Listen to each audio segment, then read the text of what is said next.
Bonjour à toutes et à tous, ma team Kiffer, j'espère que vous allez bien.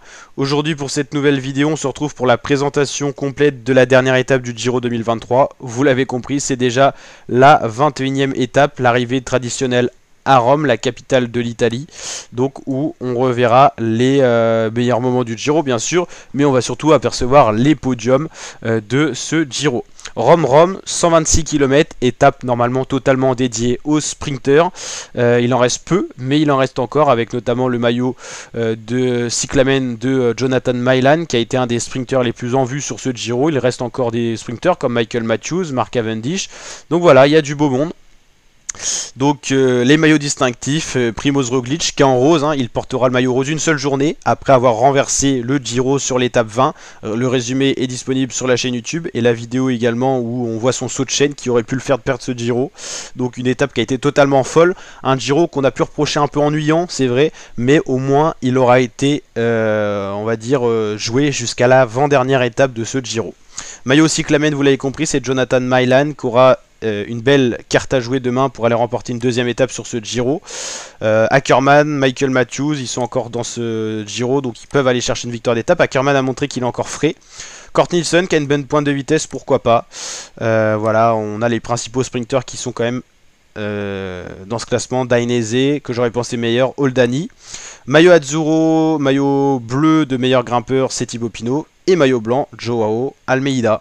Donc voilà, une belle étape qui nous attend demain pour célébrer cette 106e édition du Giro. Et donc déjà cette fin d'édition du Giro. On va se retrouver très prochainement sur le cyclisme. Bien sûr, il y a plein d'autres vidéos sur la chaîne. On a le Critérium du Dauphiné du 4 au 12 juin. Donc ça arrive très bientôt, très prochainement. On aura également les championnats de France, les championnats nationaux avant le Tour de France au niveau du cyclisme. Le Tour de France du 1er au 23 juillet, édition intégrale comme pour le Giro sur la chaîne YouTube. Et vous l'avez compris, le Critérium du Dauphiné, c'est pareil, édition spéciale du 4 au 12 juin. Et avant cela, il y aura bien sûr les vidéos présentation des coureurs et tout ça. Le Critérium, c'est une semaine, mais c'est la préparation du Tour de France. On devrait retrouver les principaux favoris du Tour de France. Les Pogacar, Vingegaard, Fulsang, Gaudu et tous ceux qui préparent le Tour de France. Enric Mas, peut-être Egan Bernal. Il y a du beau monde de prévu sur le Tour de France. Les sprinters, Arnaud Démare, Dylan Groenewegen, enfin tout ce qui se fait de mieux va arriver sur le Tour de France.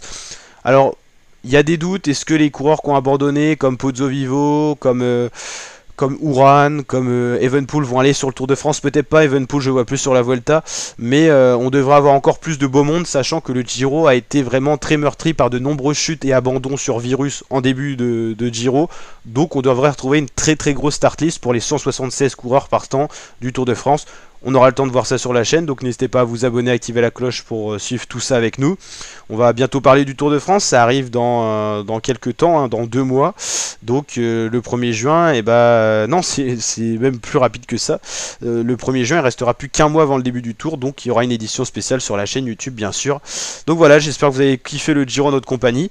On se retrouvera encore pour le résumé de la dernière étape, la 21 de ce Giro. Certainement des vidéos bilan pour reparler de ce Giro qui a été fou. Seulement la dernière minute, c'est vrai qu'avant il a été assez ennuyant et voilà, il y a eu peu d'attaques en montagne et voilà, mais on a eu un très beau dénouement en tout cas.